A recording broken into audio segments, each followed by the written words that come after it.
Now, the African sports betting industry alone is worth over $40 billion as new players are attracted to it every day. Aware of the huge potential that the African continent has, especially with the reopening of African economies and the major sporting events since the COVID-19 pandemic, operators, investors, and regulators across West Africa gather at the 7th Annual Sports Betting Summit to provide innovative solutions, flexible and adaptable to various regional needs. News Centre's Niyi Omoniyi was there and filed this report. There is love for sport in Africa, especially football. But here's the thing, beyond the passion for the round-letter game, a lot of stakes go into betting. I normally use the last card I have, and sometimes I'll be luck.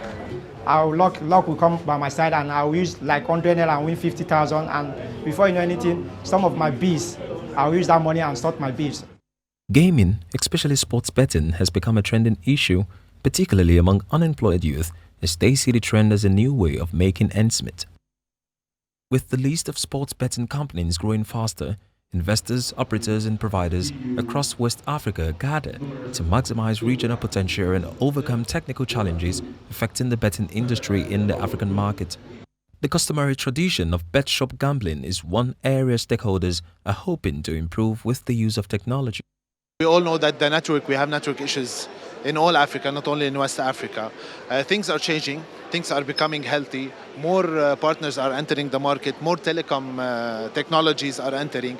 We see the online platforms and online websites for betting are growing day after day. Be it medical, gaming, is very important that they adopt the use of internet and technologies, because this is what is going to bridge the gap between the punters, the regulatory bodies, and of course the investors.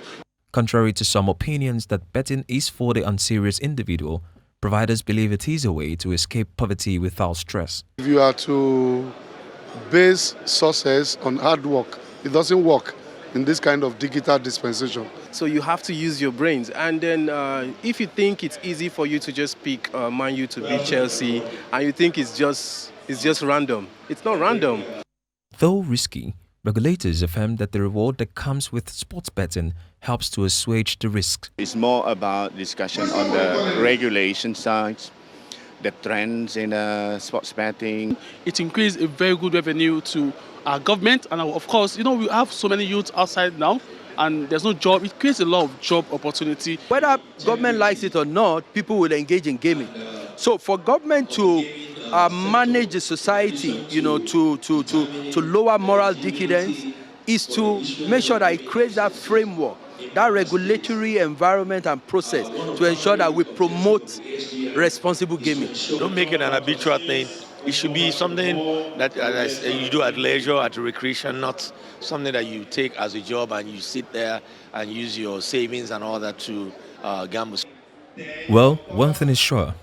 Operators in the African betting industry must be prepared for any or all types of betting, and of course must be able to respond effectively to the market developments. It seems all is said for punters to make more money.